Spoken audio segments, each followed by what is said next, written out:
Alrighty, it's Kentucky Derby time. So we've got the 149th running.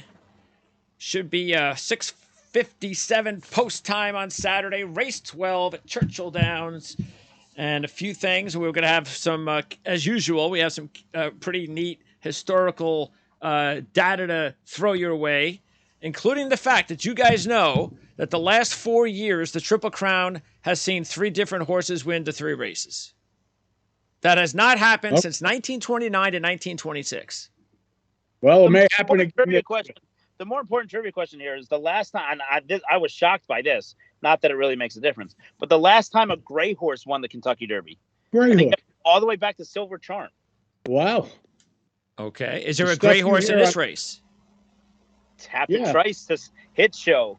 The list goes There's on. a and on. bunch of gray Wow. horses. There's a lot of great Okay. reincarnate. Reincarnate. Okay. I like it. And of course, Rich Strike winning last year from the 20th post position. Keeping in mind, Rich Strike was 0 for 3 in 2022. His three sheet numbers were 13, 15, and 15 on synthetic. And that was that year. And then 21 was 19, 20, and 19, 20, and 16 on dirt, and 32 on grass. So that was the awesome sheet numbers for Rich Strike heading into the Kentucky Derby.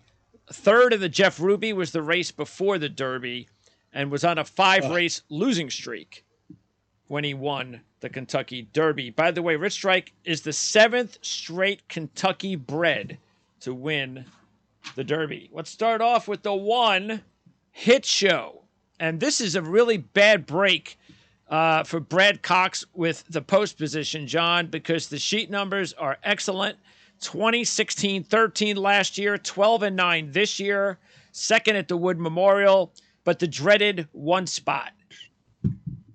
Yeah, but listen, the horse is an improving horse. He's 30-1. So for that reason, he's at being 30-1. If you wanted to include him, I wouldn't tell you you're crazy. As a matter of fact, maybe you're supposed to. Again, the horse hasn't done anything wrong. He is off the top, but he does have the dreaded rail. I'm sure. I guess I'm in the minority here. I don't mind the one hole for this horse. No, I either. He's got no speed anyway. He gets helped out with his stablemate drawing post 2, so they're not going to come over and squeeze him right away. I think he'll be able to break and get himself in a good spot. He's a mid-pack runner that's going to look to save ground to try and get the 1.25 miles. He's a diminutive sort. He's a very small horse with a big heart. Look, I think he'll come running late. Obviously, he's going to need to get some openings along the way. The C's are going to have to part, but he'll save all the ground going into the first turn. I don't think he's going to get jumbled around, which is important in this race because I think there's a lot of horses with similar running styles that run into the first turn can get very, very ugly, like it did in the Wood, where he was able to avoid most of that early drama. And he's got something that a lot of the horses in this race don't have, and that's experience in a tight battle. The Wood was a very roughly run race. Battle tested. He's battle tested. Yeah, he got bumped around and dinged around. He's coming in off back-to-back 1.1 1/8 races. So the distance, I think the little added 1/8 of a mile won't affect him as much as there might be questions on some others in here. And I like this. If he can get in the clear, I think he's going to be okay. And Manny Franco, I think to this day, the Kentucky Derby, and I know it was a weird Kentucky Derby, and it was in September with Altifa outside, with the guns and the protests, and it was COVID, and it was a backwards year. Manny Franco still has nightmares on Tiz the Law getting beat by Authentic, because I think Tiz the Law was the better horse on that day. And I think he got outrode to the wire. I think there was a lot of criticism about that. And then after the Breeders' Cup, he was actually taken off Tiz the Law, although he never ran again. This is a chance for Manny Franco to make amends on the world's biggest stage with all eyes watching him. And he's a much improved rider over the last 2 or 3 years. He just won the Aqueduct spring meet title, winning 39 races in 19 race cards. He's riding in good form right now. And he's a horse at 30-1 that you have to respect in all spots. I do think that he has a little bit of a puncher's chance at a big price morning line. Yeah, and keep in mind, too, this is interesting. as I mentioned, Hit Show ran second in the Wood, following an 8-year streak of Derby winners coming off wins in their final prep tune-ups. The last 3 winners, and we do not include the 2020 schedule change, did not win their final Derby prep tune-up. And again, as I mentioned, Rich Strike. Unfortunately, nobody from the Wood has come anywhere close in the last 15 years. You have to go all the way back to Monarcos. It has been a productive race for but I mean, the last one to even hit the board was Tacitus, and that was by DQ. Otherwise, he was 4th and moved up to 3rd.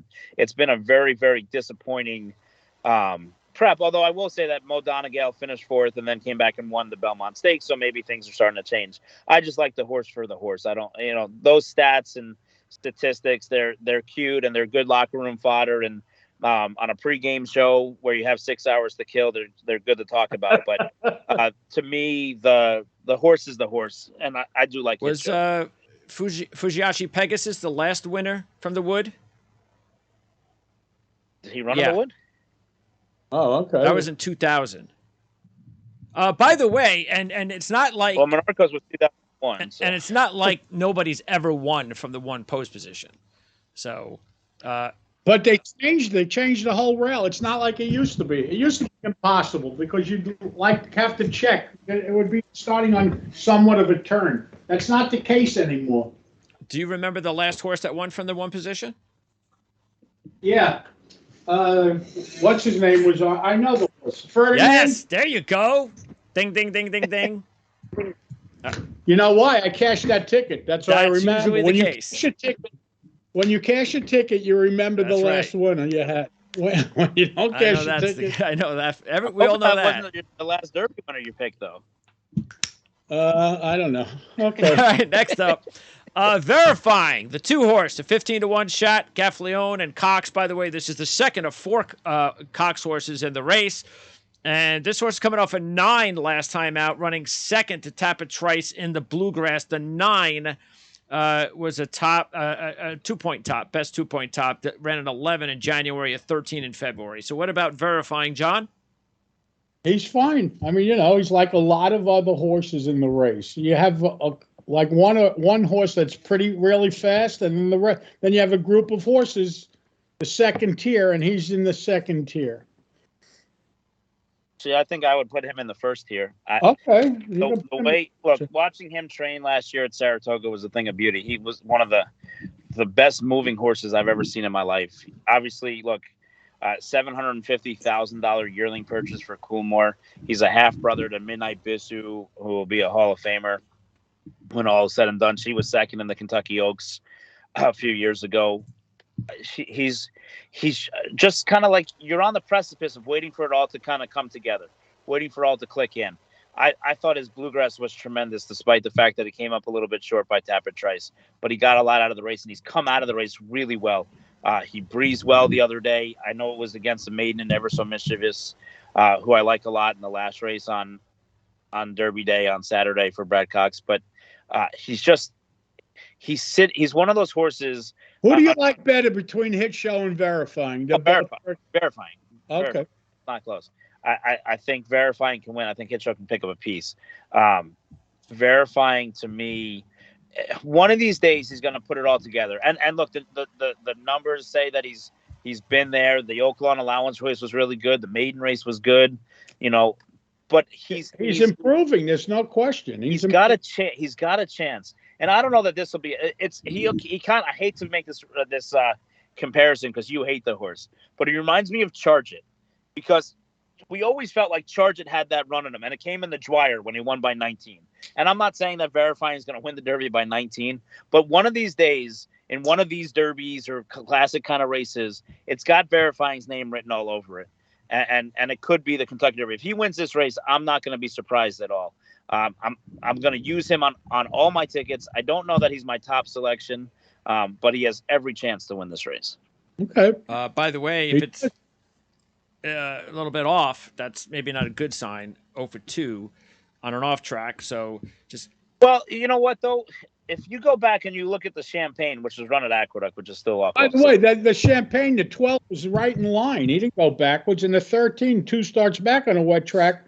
he was coming off of a top, so he reacted. But Yeah, I'd I give him don't think he minds a war. I don't think he minds an off track. I really don't. say that he doesn't like an off track. Yeah. I don't know that his mutter was a mutter and his father was a mutter, but I But wouldn't. his mutter was a mutter. Yeah. The last Derby winner from the second position was affirmed in 1978. Let's move on to the 3. Two Phils. This was a horse we talked about. Two Phils, 12-1 shot coming off the 5 on a synthetic track at the JR Stakes. So this could be the second straight Derby winner to come from the Jeff Ruby Stakes race. What about Two Phils, John? The best we've seen on a dirt track is a 13. No shot. No shot for a couple of reasons. First of all, he's slower than 3/4 of the field. And second of all, he's coming off of a 5. So that was an 8-point new top. You want to play him? Go right ahead. You're not getting a fair price at 12-1. He's an interesting horse because I think the majority of people have the same sentiment of feeling as Sean do, and they only look at the last race. If you look, first of all, he's a dirt horse. It's not like Major Dude that ran second was a synthetic horse. So he's a turf horse. Two Phils, he's always had ability. He broke his maiden in a stake race at Canterbury Park, albeit he was drifting out and tried to get his picture taken in the winner's circle while the race was still going on. He came back and, he disappointed the British Futurity, but he was very, very good at Churchill in the next start after that in the slop. He chased Instant Coffee a few times. There's no shame in that. Instant Coffee probably deserves and belongs to be in this race this year. And then he went to the route less taken, and he did nothing wrong. He has the perfect running style for this race. He will work out an unbelievable trip. I don't mind the post at all. He should be laying right off of Verifying, right off some of the early speed, if there is any speed in the race. I think he's 4th going into the first turn through fractions of 47-4 to 48-2.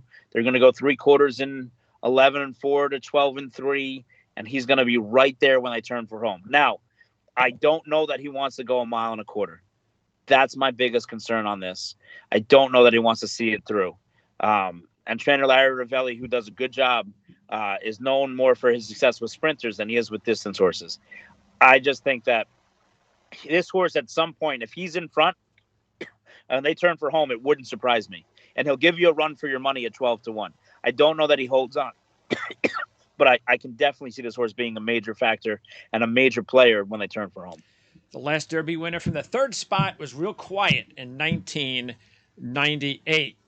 The 4 is Confidence Game, a 20-1 shot coming off a 10 last time, winning the Rebel, John. And, that's a 4-point top, so the bounce factor is clearly in play. Well, he's got enough time. I think the 10 was because it was an off track. That 10 was run on sloppy racetrack. If the rains come, it certainly moves his chances up. But if you cover the 10 on a wet track, he's just too slow. Look, I don't like people that change their minds. And Keith Desormeaux can do whatever he wants. And it's interesting that he's not riding his brother Kent Desormeaux, but that's the story for another time. I just don't like.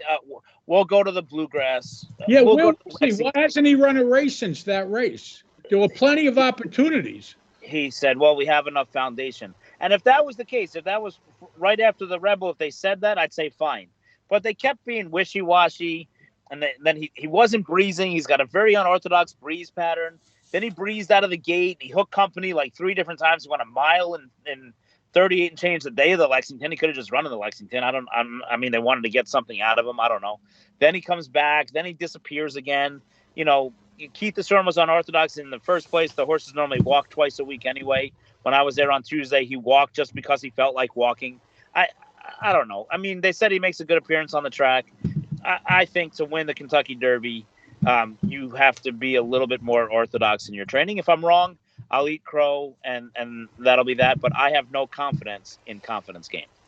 Don't forget, if you have never subscribed to this channel before, make sure you do it now. This is the perfect time to do it. We've got all these big races coming up, Triple Crown races, and things are going to be even that much more bigger here on this channel once we get down to the meat of the season at the Breeders' Cup. So a lot of races in between. So again, subscribe if you really like the show. Please hit the like button, and don't forget, check us out at Patreon if you want to check us out on Thursdays every week. And keep in mind, this is a bonus show that we're putting out there. So for now on, these shows will not be available for free on Thursdays. Next up is the favorite, Tappet Trice. Not the favorite, excuse me. One of the top contenders, Tappet Trice. This was the one of the horses you liked before the season began, Chad. Todd Pletcher, Luis Saez combination, 4-race win streak. The sheet line looks really strong. 17-13 last year, 10 and 2/8 this year. So what about the Bluegrass winner, Tappet Trice, John? He's fine. He hasn't done anything wrong, like you said. He doesn't have much of a foundation as a 2-year-old, but he came out as a 3-year-old, and he's better than he was at 2, and he continues to improve. The only problem I have with him is 5-1. You know, if you're using short-priced horses, you can't use too many of them. So for that reason, he's on the bubble. But listen, there's nothing wrong with this horse. There's a few things wrong with this horse, and he's going to be my top selection. But look, he's a beautiful moving horse. He's a beautiful moving animal. I was concerned. I've basically seen him mature and grow throughout the course of his career, and he didn't carry a lot of weight early on, and that was my concern. When he ran in the allowance race at Gulfstream off the layoff, I thought he wasn't carrying enough flesh, and then he went to Tampa, then he went to the Bluegrass, and I said, that's back a little quick before the Derby. When I saw him train on Tuesday, I mean, look, Todd Pletcher's in the Hall of Fame for a reason. He's won 3 Kentucky Derbies before for a reason. This Kentucky Derby goes through Todd Pletcher with Forte and Tappet Trice. The horse looks absolutely amazing. The problems, it doesn't break great. Even in the Bluegrass, when Louis was trying to break him as good as he could, he's all out, and he ends up like 6th early on in the race. He doesn't like kickback in his face. He's a typical Tappet in that regard. But when he gets in, going to avoid it in a 20-horse field. I didn't think he can avoid it in the Bluegrass breaking from the rail, but he managed to do it. Yeah. Luis Saez was a maestro when he rode him in the Bluegrass. He has a lot of confidence in this horse. He knows the stride and the rhythm that it takes. He's been above this horse for most of his starts since he broke his maiden when Kendrick rode him that day. He's just one of these kind of horses that once he gets in that rhythm, once he gets going, and you gotta ride him. I mean, Luis Saez is going to get a full workout on this ride. You got to ride him all the way. He's going to ride him for 2 minutes and 2/5 of a second, or whatever it's going to take to win this race. But to me, he's the ceiling is the highest on Tappet Trice than anybody else in this race. He has the ability. He has the distance won't be a problem. He's such a beautiful mover, and for that reason, he's got to be my top pick. And just have the confidence that Louis is going to get in the clear.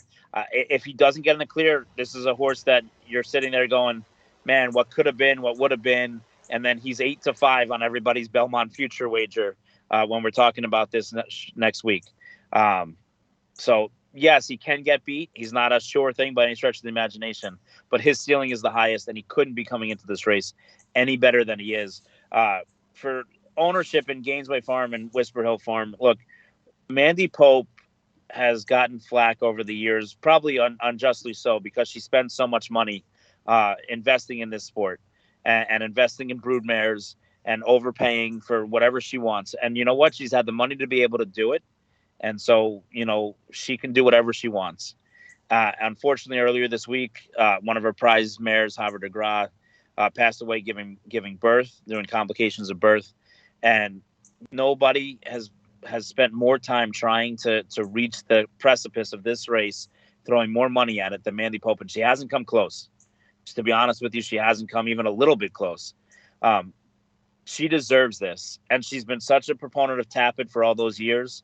It would be fitting that it would be a Tappet in her pink colors with the big P crossing the wire first. I think all the stars are aligning, and I think it's Tappet Trice's race to lose. All right. Tappet Trice. Do you think 5-1's the number? He'll get 5-1 for sure. I think he'll drop a little bit. I think he can go down as low as 7-2. No, that would be a bummer. What? No way. No way. No way. The favorite may end up being 7-2. He's not going to be. I agree. I can see Okay. Forte going up to 7-2 and him going down to 7-2. So you think there might be co-favorites? Okay, so you're looking for co-favorites. All right. Interesting. Next. Waiting to see who Michael Jordan bets $1 million on. All right. And Next up, Kings Barnes. Kings Barnes 3 for 3 all this year. 15, 14, and 12. So you like the sheet lines, the sheet numbers there. The winner of the Louisiana Derby back in March. And this is one of two horses in the field that does not have a 2-year-old start. And that is that's one of those Derby deals because it's kind of hard to win the Derby with only 3-year-old starts. Justify did it back in 2018. It was the first horse since Apollo in 1882 to win the Derby without a 2-year-old start. All right. Well, here's the problem I have with this horse. And if you go to social media and things, people are really, hyping this horse, and I just don't see it. We've been through 5 horses, and this is the 6th horse. The 1 has a single digit, the 2 has a single digit, the 3 has a single digit, and the 5 has a single digit. Why would I consider playing this horse anywhere near 12-1? I don't give this horse any chance. 0. Wow. Any chance, he says. Any chance. It was concerning to see Flavian Pratt hop off him as quickly as he did and commit to Brad Cox. I understand, Classic of Empire or Classic Angel, whatever. Angel of Empire is a quality horse, but he didn't waste a lot of time. Him and his agent, Brad Pegram, who's certainly with Mike being Mike Smith agent, knows what it takes to ride a Kentucky Derby favorite or Kentucky Derby contender. They wasted little time. Kingsbarn's done nothing wrong. He's 3 for 3. Won first time out with a trouble trip. Stretched out 2 turns in Tampa just like they wanted. Was a much the best winner against an inferior field. Went to Louisiana, and it's not his fault that he walked the dog. Nobody wanted the lead. Florent Giroux rode scared, and he was able to walk the lead going 50 for a half and 114 and change for 3/4. And when Flavian asked him, he picked it up and he responded well. And he opened up by 5, and he put them to sleep. So it was a great ride. It was a great strategy. He's a talented horse, and he's a horse that I think we'll hear a lot from later on in the year. But this is a lot to chew when making his career start number 4. And from a physical nature, just looking at the horses this week at Churchill, Forte and Tapit Trice, his stablemates, just look to be carrying a little bit better condition than Kingsbarn. Why are they high on the horse, John? I don't know. I guess he was impressive. First of all, there's not much pace in the race, they're saying. So I guess they're assuming he's going to go to the lead. I don't know. I don't know. And he's 3 for 3. So it's not hard. Yeah. Positive on a horse that's undefeated. Yeah. By the way, since 1957, only Sea Hero in 1993 has won from post position 6. Let's move on to post position 7. I do know this, though. There was nobody more excited about Jose Ortiz getting them out on Kingsbarn than Jose Ortiz's brother, Irad Ortiz, knowing that Kingsbarn will be in front of Forte, setting some early fractions and doing some of the dirty work early on. Okay, interesting. The 7 is Reincarnate, the long shot of the field. I guess we'll see this horse at 99-1. This is Tim. No. There won't be anyone after last year. There won't be anyone longer than 30-1 in the race. And by the way, for anyone that wants to bet King Barnes, you should certainly look at Reincarnate before you look at King Barnes. This horse has a terrific line on the sheets. I know it's a little slower, but he's done nothing wrong. Why is this horse 50-1? I have no idea. He shouldn't be 50-1. He's trained by his actual trainer, Bob Baffert, in the program. He's probably Bob Actine to you. That's Bob Actine to you. But go ahead. Right.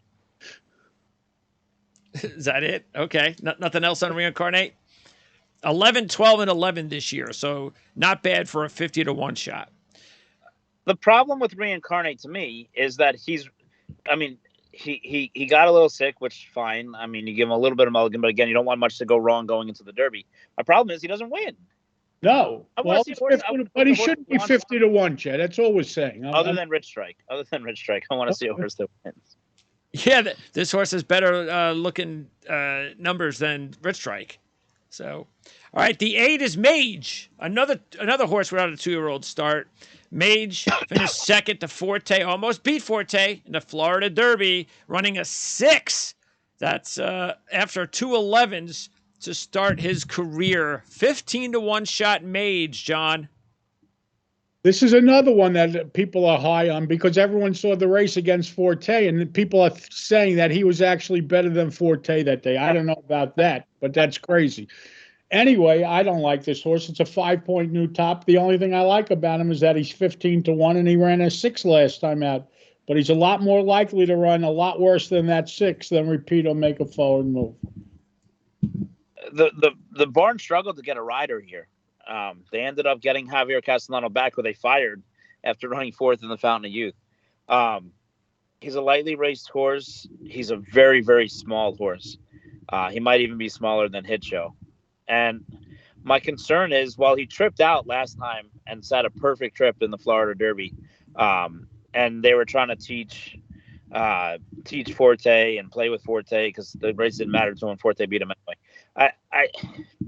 I just feel like this horse can get swallowed up in the race. I feel like with his post, even though maybe a lot of people would kill to have that post, it's not a great post for him because he can get lost in the middle of things, and unless he's going to go between horses' legs, it's going to be difficult for him because he's the kind of horse that he's going to have to take 2 strides for every 1 stride a horse like Verifying takes. And so for that reason, I just feel like he's up against it, stretching out, 4th career start. Another one that, again, he can be okay down the road. Right.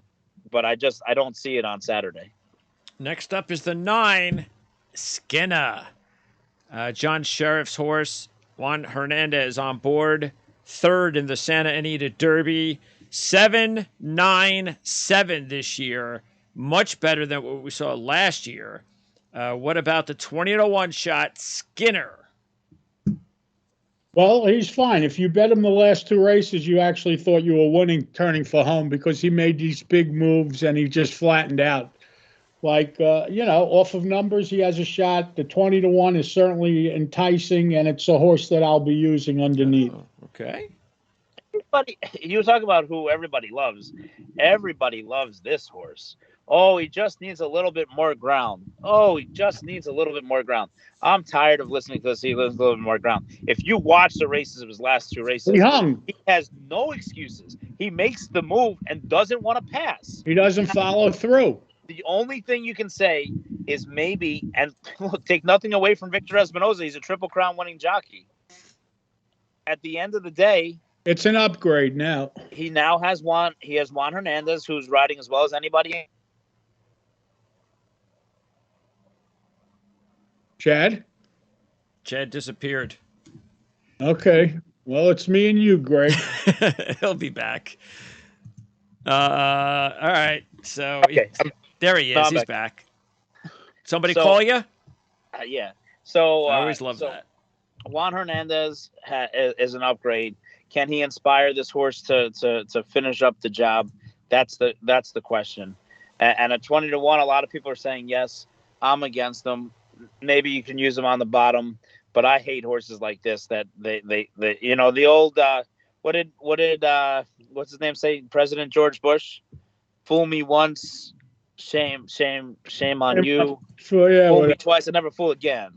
And I'm in that fool camp. I'm not going down with the Titanic on Skinner. The last Derby winner from the 9th position was Riva Ridge in 1972.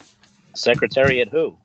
Next up, Practical Move. This is the horse that won those last 2 races that Skinner was in.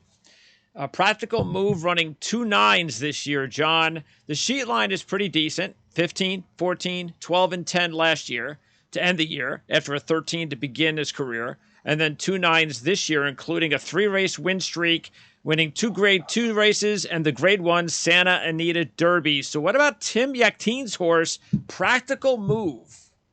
And this was always Yaktin. It's not like this started off as Baffert and became Yaktin. This horse is fine. There's nothing wrong with this. I know Chad bid on this horse last year, I think. Am I right, Chad? Yeah, we loved this horse last year. We should have kept going. Yeah, and they stopped, so now they're kicking themselves in the ass. But listen, the horse is fine. There's nothing wrong with him. I can't say anything bad. He's worked out dream trips with Ramon Vasquez in both Yeah. starts this year. And those were, by the way, those were short fields, in California. But it was an 8 and a 9 in the last two races. But usually they're running in 5-horse fields. So My problem with this horse, and look, Tim Yaktin's been on the Derby plenty of times. He worked for Charlie Whittingham. He worked for Bob Baffert. He knows what it's like to be here. He was here last year representing Bob Yaktin Tabe, with Taba and another horse, and they were very, very disappointing. I have a big problem with this right now.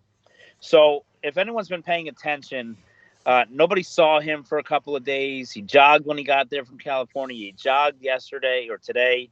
He's supposedly going to gallop and go to the gate tomorrow. And finally, Tim Yaktin talked about it today. And Tim Yaktin said, well, with all the rain we had in California, we kind of went easy into the San Felipe. We went easy into the Santa Anita Derby. I'm not concerned. He's a different horse than Reincarnate. Well, we know he's a different horse than Reincarnate because Bob Baffert trains Reincarnate. But at the end of the day, you might have done that and it might have worked. And I understand superstition better than anybody. Okay. I love the movie Tin Cup where he's got the rabbit foot in the right pocket, move it to the left pocket. I get it. Here's my thing. When he won those races in Santa Anita, they're 5 and 6 horse fields, not 20 horse fields where everything's going to go on. I want to see a horse get a hold of the track. I want to see him show good energy. I need to see more. I don't need to see him jogging with the pony. It's one thing if you're a sprinter. When I had Mind Your Biscuits the week of the race, and we would always ship in super early and try and get a work over the track. But the week of the race, you're basically wrapped in bubble wrap and not doing anything. I want to keep as much energy as I possibly could in these 6 furlong races. This is a 1.25 mile race. It's further than he's ever gone before. And you're giving him no air into his lungs the week of the race. It makes no sense to me whatsoever. I don't get it. And as much as I like this horse going into this race, I am strongly against this horse. Either something's wrong with him and he scratches, and we'll talk about the 21 horse in here for Dale Romans like it's Rich Strike again. Or they're really just doing this thing where they're taking their time and taking it easy because this is what he did in the past. Either way, I don't like the smell. It doesn't pass my smell test. I'm completely off Practical Move. And 10 days ago, I couldn't have told you that. I would have been really, really high on him. I loved the 10-1 morning line and thought he was a contender. I am completely against this horse, the way that he's trained this week. By the way, would that horse be Cyclone Mischief? Yeah. Oh, okay.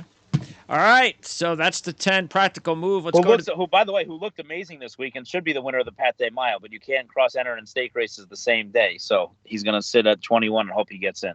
Okay, what's the deadline? I think it's the morning of the race. no, whatever it was when Rich Strike thought he was not in and he was in. I think it's on. It must be either Thursday morning or Friday morning because it's when they open up the pools for the Oaks Derby double. That's when the scratches are. That's when that race becomes official. And if there's a late scratch, the other also eligibles are already out. But it's like 11 o'clock or 12 o'clock or 10 o'clock. That's when Rich Strike got in. They didn't even have to come it's on a Thursday or a Friday. In fact, the security guard for Rich Strike had left. All the horses in the Derby and Oaks have a 24-hour security detail. The security detail left Rich Strike because he thought that the horse was going to be scratched, and then they had to come back around and stand guard again. What a year! What a Derby! All right, 11 Disarm, 30-1 long shot. Joel Rosario is back on board, and this horse has been in the money all 5 times. Just 1 win. Ran a 10 at Keeneland last time out when that was just a couple of weeks ago, finishing 3rd in the Grade 3 Lexington. That 10 was a 4-point top, John. Yeah, well, Asmussen has won 1 million races over his career, and except for the Derby, and it's going to continue this year. I don't like this horse.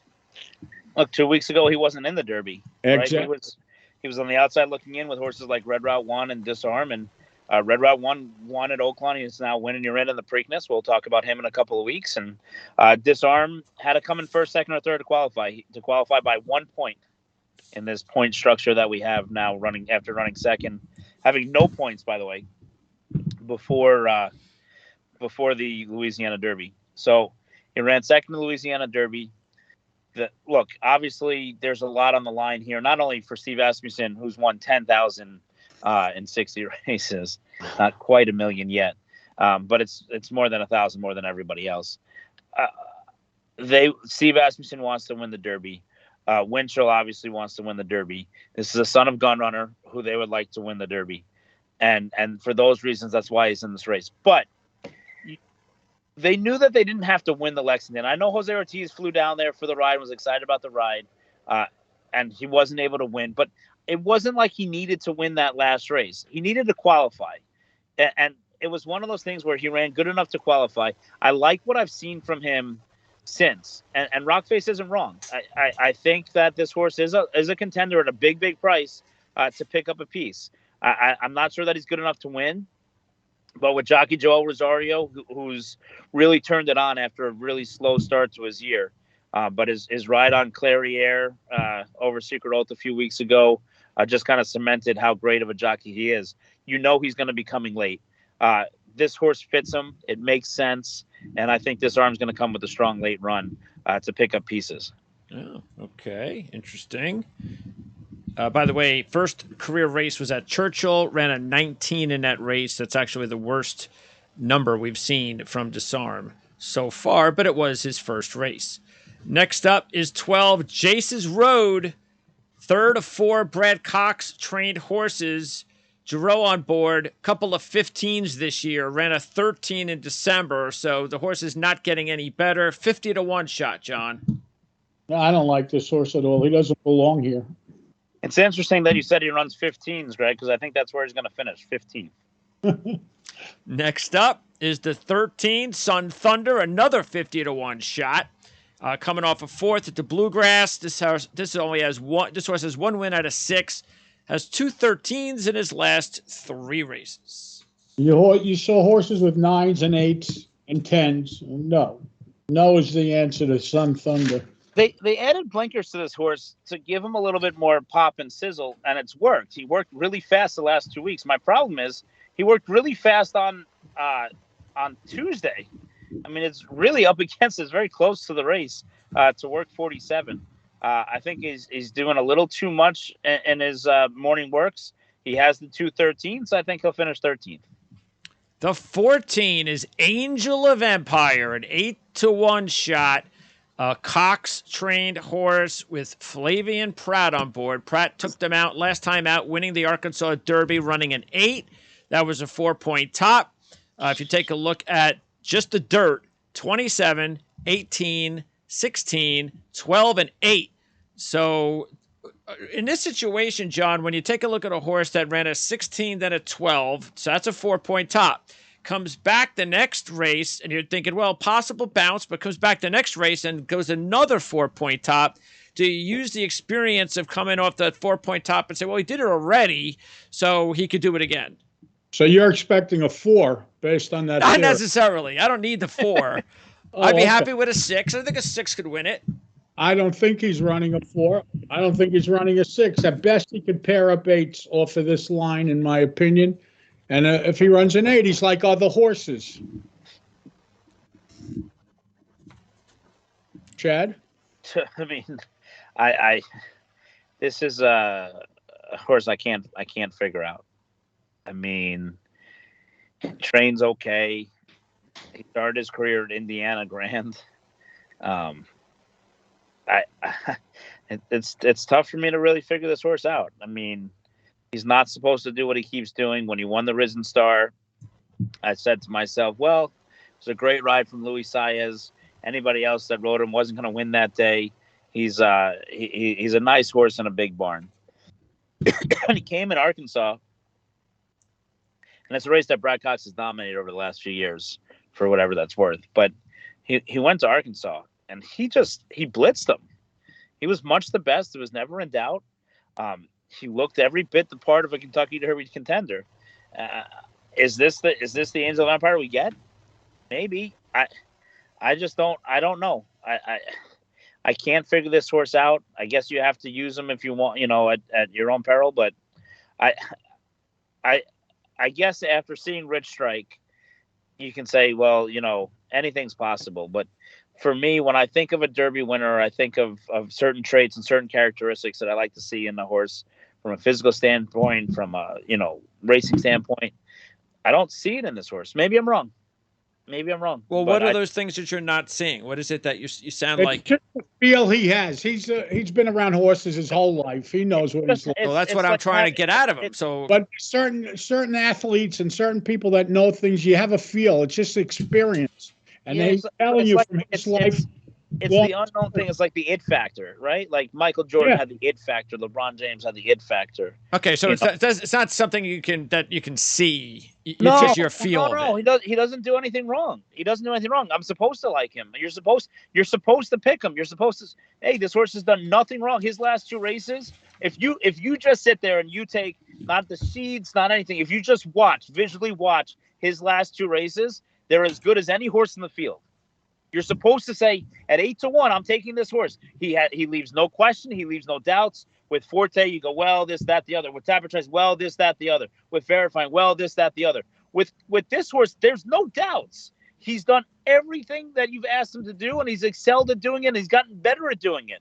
And yet I still can't find myself picking him, and I can't give you a logical explanation as to why, other than it just doesn't feel right, and I don't know why. Maybe is it because he's a Pennsylvania bred? No, it's not. No. Pennsylvania bred. By the way, do you know the last Derby winner? Smart Jones. There you go. Only 2 have ever won it, and Smarty Jones was one of them back in 2004. And the last Arkansas Derby winner to win the Derby was American Pharaoh in 2015. Angel of Empire, 8-1 shot. Next up is the big boy, the big favorite, the talk of the town, Forte, 3-1 shot. Red Ortiz Jr. and Todd Pletcher teaming up. And Forte is going to try to do something that is not often done. And and Chad, do you know what that is? Street Sense, the 2-year-old champion to win the Kentucky Derby. The last 2-year-old champion? Nope, that's not what I was going to say, but that's a good one. That sounds good. That sounds good. Actually, I think American Pharaoh was named 2-year-old champion despite not winning the Breeders' Cup. To win the Breeders' Cup Juvenile and win the... that's it. Derby. Only 2 horses. Yep, Street Sense and Nyquist. Yes. All right. So Forte, Jonathan, talk about Forte.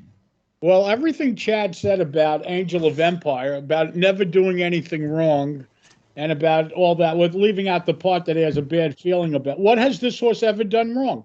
He's clearly the fastest horse in the race. No one else has run a 6. He has an 8 as a 2-year-old, which is a powerful number. He came out and ran an 8, and then he ran the 6, and he's got time off. He's battle-tested. Last time out, he had a tough trip at Gulfstream in a full field of 12. Why shouldn't this horse just win? You know, I'm the first guy to throw out favorites. This is a favorite I think is going to win. I really do. And he looks the part, too. Galloping earlier this week. He looks fantastic going right. Did you see him yesterday in the schooling in the paddock? Oh, my God. Oh, and you know, it's a little look. The only concern here are the concerns you have if you really want to play devil's advocate, and it's tough to play devil's advocate on this horse. He gets very happy in the paddock. He starts dancing like he's Zenyatta. He starts prancing. He puts his game face on. That paddock on Derby Day, Jonathan, you were in it last year, albeit the last one in it, but you were in it the paddock last year. It's a zoo. It's a zoo. It is an absolute zoo. Not only that, but Mike Rapoli, in case you didn't know, he's a kid from Queens, which he'll tell you as many times as he possibly can. And he'll have 400 people. He has 400 people. 70. Him alone is going to have 70 people. And he's going to, as a Derby favorite, he's going to try and get as many of them into the paddock. This horse can get a little excitable in the circumstances in the post parade, in the walking ring in the post parade. So you want to look for cues like that. From a pedigree standpoint, does he truly want to get 1.25 miles? Is a question that won't know until 6:58 on Saturday night. Is he the most logical winner? Yes. Can you bet against him? Probably not. Do you have to use him on every one of your tickets? Absolutely. He is the most likely winner of this race, and I'm not going to sit there and knock him and bash him and say he can't do it. Those are the only knocks against him. And the third knock I'll say, and this is very difficult to say from connections like Red Ortiz and Todd Pletcher, but is there such a thing as being overconfident? Red Ortiz is walking into that paddock. Now, look, he thinks he's going to win every race. That's the mentality he has now. He's earned it. He's won many Eclipse Awards. But is he going to sit there and say, well, we don't have to be part of this early pace. We know what we can do. We know the turn of a foot he has is electric. I'm just going to bide my time. And is it possible, like a horse like Verifying gets in front of him and clears him, and he has too much left to do? Or even his stablemate Tapit Trice, because Forte, he's a gorgeous animal. He's gorgeous, but he's smaller than Tapit Trice. So if he's matching strides with Tapit Trice down the lane to the wire, Tapit Trice is going to have an advantage because while he doesn't have the turn of foot that Forte has, his stride length is just that much longer. And if they're matching stride for stride, and Irad Ortiz and Luis Saez are pumping next to each other, Luis Saez might win the battle. And so for those reasons, that's why you can say he's not a lock, but he is a must-use. Well, there's no such thing as a lock in a 20-horse field for the most part. I mean, Not since Shopify. But like I said, I think he's the most likely winner, and I'm the first guy that wants to throw out favorites. But this one, I think, is legit. Well, the good thing is when most of the time when you're throwing out favorites, you really can't make any money at all on them. You can actually make money on this horse. Price horses. That's the way I'm playing the race. I'm putting long price horses. Sure. But I mean, even if you just said, I'm going to put $100 to win on the horse, you're going to make money off of them. You got $8 or $9, so it's not $3 to $5. Yeah, exactly. Yes. The other interesting point on this horse here, it's not a horse thing, it's a gate thing. In years past, there used to be the auxiliary gate, and he would have been right there, either the end of the main gate or the first part of the auxiliary gate. There's no longer auxiliary gate; it's a 20-horse starting gate, so there's no more of that gap. Plus, Chad? Yeah, for a horse like him, where a horse is from the outer gap, the secondary starting gate would have kind of rushed over and tried to bull over, and then he might have gotten kind of bumped around and mangled around and cost himself some valuable position. Now they all break together as one. It's a little bit of a different story, and it actually benefits Forte rather than hinders him like the old gate might have. All right. So, and the main reason that you're taking Tapit Trice over Forte? I'm not. Chad is. No, of course. I'm talking. Yeah, Chad.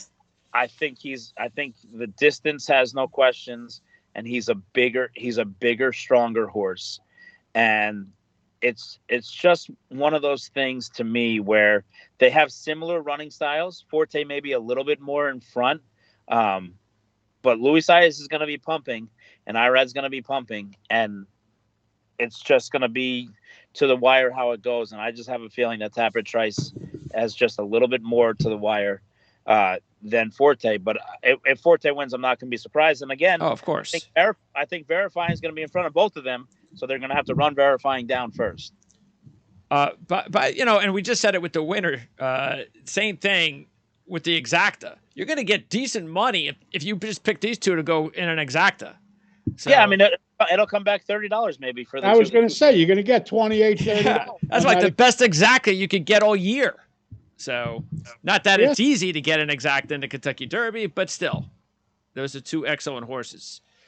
All right, so that's Forte. Now let's move on to the next great horse in this field, Raise Cane, the 50-1 shot, coming off at 11 last time out, running 5th in the Bluegrass. John? No good. Next. I mean, he likes the sloppy track. Look, he likes the sloppy track. That's the one thing I'll say. If it's a sloppy track, if they do the rain dance, then the horse moves up in chance. But I would agree with Jonathan. He's up against it. Yeah, and Sotogaki is next. And the good thing, by the way, with the off track, Tapit Trice and Forte have both won in their only off track starts. And there is the Japanese horse, Derma Sotogate. Sired by Mind Your Biscuits. Where's that hat? There you go. Right there. That's Bluegrass Dan's. You got Bluegrass Dan's hat? I do. And we have one more sitting in the rafters. So again, remember, everybody, when the show's over, give your Derby picks, and whoever wins, we're going to pick out of a hat. That's right. And if it's Derma Sotogake, then that hat means a lot because that's the value will go up. I don't want to see it on eBay, anybody. Go ahead. 9 last time out in the win at the UAE Derby. So what about Derma Sotogate? He's a nice horse. There's no question about it. He's another one that really hasn't done anything wrong. The only problem is he's bucking the trend. No horse has come from Dubai and has won the Derby. But the Japanese horses in the last couple of years have become serious contenders all over the world. They come and win Breeders' Cup races, something they never did in the past. So there's always a first. Yep, that's it. And he has a sentimental favorite for Chad, so that's good enough reason to root for him. I'll throw him in somewhere. And by the way, Chad, this is definitely the better of the two Japanese horses. Yeah, listen, by the way, if you like playing joke or what is a practical move? Practical move beat the other Japanese horse by a nose, and the other Japanese horse doesn't even breathe the same air, supposedly, that Dermis Sotogake breathes. So if you like that horse, if you like practical move, you could certainly like Dermis Sotogake. Look, I'll be watching this race as a proud parent. Yeah, it's your grandchild. Look, Mind Your Biscuits. It means the world to me. It's a big deal, and this is a race that creates stallions. And I tried like heck to have Mind Your Biscuits stand stud in Kentucky, and other than Spendthrift Farm, nobody made us an offer. We were kind of laughed out of the room. I had meetings with a lot of the big breeding farms trying to get him to stand stud, and knowing in my heart of hearts that I thought he was going to be a great stallion. And we've been rewarded. The Japanese had faith. Mr. Yoshida, who will be in attendance on Saturday. This horse is actually owned by his daughter's father-in-law, which is pretty funny. Look, he's a special horse, and we always thought that he can route and he can go distance to ground and he can do anything. And he was just so brilliantly fast that we didn't have to, and we sprinted him for a long time. And did you ever send Mind Your Biscuits long? Once we made the stallion deal, we ran him in the Met Mile when he got beat a nose, and ran him in the Whitney, and there was a rain delay, and he was second going a mile and an eighth. And wow, okay. He won his classic at Churchill going a mile and an eighth, and unfortunately he had an allergic reaction to Lasix in the Breeders' Cup Classic going a mile and a quarter, and he came up short. And anyone that knows things about racing, and they go, well, he's the son of Mind Your Biscuits, he can't go that far. Biscuits had an excuse, and we don't really talk about it, but he had an allergic reaction to Lasix in the Breeders' Cup Classic, and that's why he was flat and didn't really pick up his feet, and it wasn't the distance that got to him. He was never really involved in the race. So it's ironic now running in the Kentucky Derby with no Lasix, which Mind Your Biscuits was undefeated running with no Lasix. To make amends for his father in the Kentucky Derby.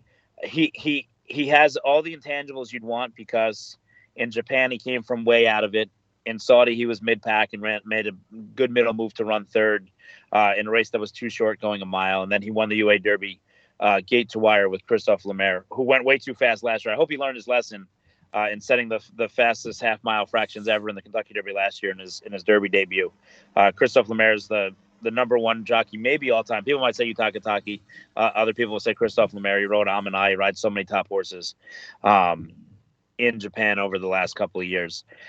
He knows what he's doing. I don't think this horse needs to lead, but he can certainly get position from his outside post and navigate and see where he's at. We're going to be rooting like heck for him. His father loved the slop, so if it's a sloppy track, we'll have no concern at all. It's certainly going to be an emotional race watching it. Unfortunately for me, when I saw him earlier this week, and I've been fortunate enough to see him in Saudi, Dubai, and Churchill. When I saw him in Saudi, he looked like an unfinished product. When he got to Dubai, his color kind of blossomed. He filled out. He looked amazing, and he ran the part. When I saw him the other day, and what I've seen of him on TV, he's been playing around a little too much. And Biscuits had this problem too when he was a younger horse. It took us a while to get Biscuits to just kind of get down to business and stay serious all the time. He just wanted to play and have a good time. This horse, the last 10 days of training, his first breeze was really, really good. And then he came back and he's been messing around and throwing his head around and just not comfortable. There's a video actually out right now on Twitter from World Horse Racing that followed him on his last breeze last Tuesday, where the exercise rider was wearing a GoPro attached to him. And you see in the GoPro, it starts from the quarantine barn and goes all the way around. And you see kind of some of the ritual that the Japanese horses are prone to do. But he's still messing around, even in his breeze. Now, a lot of it is because it's too easy, and he's enjoying himself, and he's playing around, and you want to see that. And there are a lot of people that have told me, well, he's doing it because he's keen, because he's aggressive, because he wants to do more than his rider's letting him do. And he's a horse that's a must-use on all your tickets. I just wish he looked just a little bit better and was just a little bit more focused, because in Dubai, he was a lot more focused. And you need to be focused throughout the race, even if you're the best horse in the race or the best horse in the world. You need to be ultra focused and tuned in and listening to the cues of your rider throughout the course of the race, from the post parade to the race. That's what we need to see from this horse if he's going to be able to succeed and be successful. And it starts in the paddock. Mind Your Biscuits was terrible in the paddock. This horse is much, much better behaved while getting saddled and in the post parade. But in the post parade, you'll see it. He'll start kind of playing around and flicking his head, and they'll be playing My Old Kentucky Home in English, and he might only know the Japanese version. So there's going to be a lot of things to take in. But he has the talent to do it. He's bred to do it, and nothing would make me prouder or happier. And if Dermot Sadagaki were to win the Kentucky Derby and Mind Your Biscuits first crop of 3-year-olds. It's really by the way, it's a great story. A New York bred ends up in Japan having a Derby winner. That's just a great story. It really is. If he sires the Kentucky Derby winner this year in Dermot Sadagaki, he'll have sired a Kentucky Derby winner before Tappet, for whatever that's worth. By the way, what a combination, because not only would he become the first horse outside the U.S. to win, but would also be the first horse to win from the post position 17. What a combo. Enough was my travel soccer number, so I think it's all comes 17? Full circle. Yeah. Oh, love it. All right, the 18 is Rocket Can. Boy, this horse, what's up with the 30-1? Was the favorite of the Arkansas Derby, and this horse has run 3 straight 10s, which is not bad. What about 30-1? I know you used to like this horse, John. He was a major disappointment to me last time. I absolutely love this horse in the Arkansas Derby, and he just didn't fire. I don't know. Mott's been on fire with everything. Alvarado has a tendency to get lost in some of these big races. I don't particularly like him. I wanted the forward move last time, and it didn't come. So for that reason, I am against this horse. He might have used to get lost, but he certainly didn't get lost with Cody's Wish and the Breeders' Cup. Yeah, well, that we know. Bring that up again. Look, we have a rooting interest in this horse, as actually Jonathan's son and I advised Annabeth Gambett of Mongolian Stables to purchase his brother at the April sale last week. So he looks very much like him. So obviously we're rooting for this horse. I think he's a horse that's touting himself in the morning time. We talk about a lot at the Breeders' Cup, and we talk about it in Dubai. There's always a horse or two who's kind of touting themselves in the morning time that they're sitting on a big race, and that's Race Cane. Not Race Cane, I'm sorry. Rocket Can. Rocket Can. This horse is touting himself all week long. His breeze on Monday or Sunday, whatever day it was, in 59 was outstanding by design, going up the inside. He really, really looked the part. I think that he's going to run a monster race, and I don't know what happened in Arkansas. I don't think really, he was an Arkansas kind of horse, but Frank Fletcher, the owner, lives in Arkansas. He wants to win the Arkansas Derby. It's a bucket list item for him, even though he's only had a few starters in the race. I think this horse is better at a track like Churchill, where he didn't run bad in the past, coming out of a key race in the allowance race. I think this horse at 30-1 is a must use in your tickets. It wouldn't surprise me if he ran second or third at boxcar odds. He shouldn't be 30-1. I know, I understand, like, a lot of horses are getting played and a lot of horses come in with good credentials, but this horse, if you throw the Arkansas Derby race out, what did he really do wrong? He won the Holy Bull, and he was second behind Forte. He crushed Mage, and Mage is this buzz horse. Mage was fourth that day, and Rocky Can was second. So I don't understand the 30-1 on Rocky Can at all. He's a must use for me at big odds. Yeah, I think it's very similar to how I felt about Mandaloon a couple of years ago, when everybody just, after one bad race before the Derby, just put their nose up at him. And he ran a big race. He actually got put up, and you don't get anything for that, do you? Yes. So Oh, okay. Hopefully that doesn't happen this yeah. year. So here you go again. You're getting disrespected after one bad race, and you're getting a big pay. So I agree. That's because people generally look at the last race that horses are in. The best time to get value is when a horse throws in a clunker. That's it. And remember, they look at the last race and they look at the workout. Like everyone knows what a workout means. Before, like they're going to analyze the workout. And remember, as I said before, the last three winners did not win their final Derby Prep tune-up. All right, next up is Lord Miles, the 19 at 30-1, coming off a 9 last time, winning the Wood Memorial as a 58-1 shot. So what about Lord Miles, John?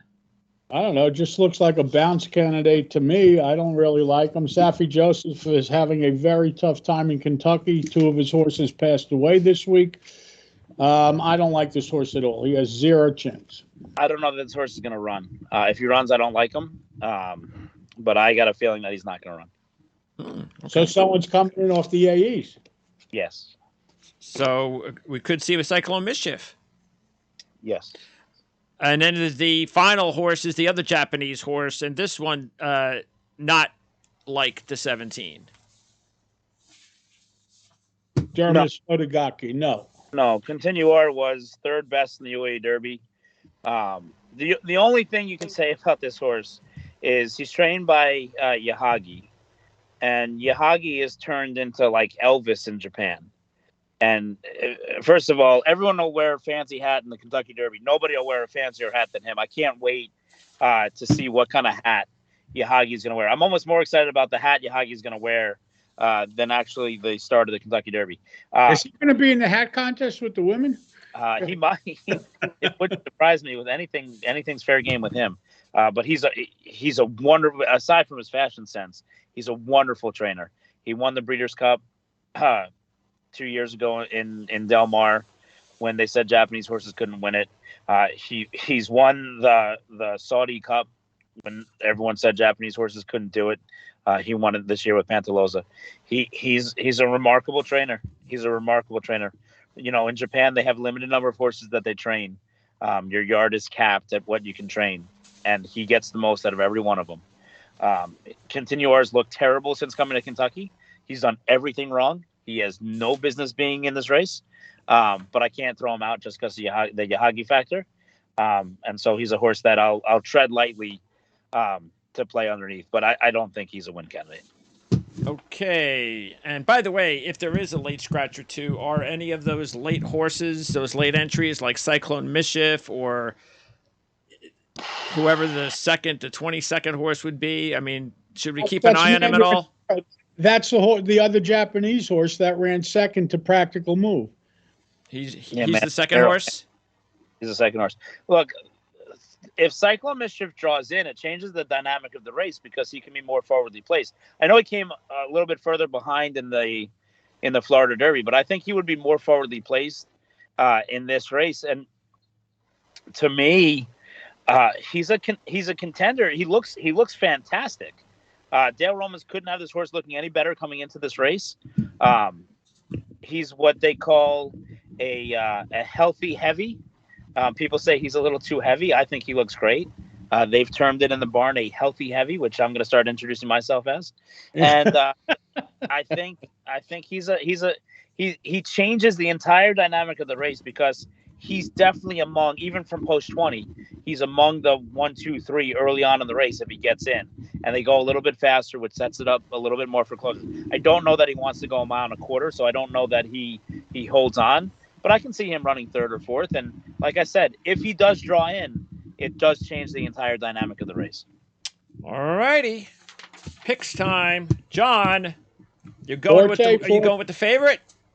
Yes, Forte, and Forte. Possible hookups underneath would be Verifying, obviously, Tapitrice, Skinner, and that's about it. The 2, the 5, and the 9.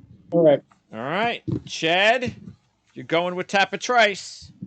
I'm going to go with Tapitrice. I'm going to play him with Verifying, Forte, Rocket Can, and Dermis Sadagaki.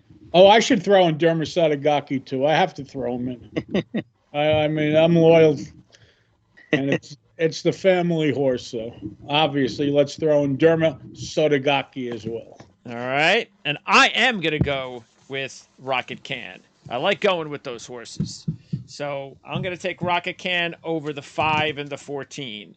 So that's going to be. Oh, and I'm sure there's going to be Oaks Derby, whatever you call the parlays. Oh, double. You have a double. The Oaks to the Derby, a daily double. So we can make some money off that as well.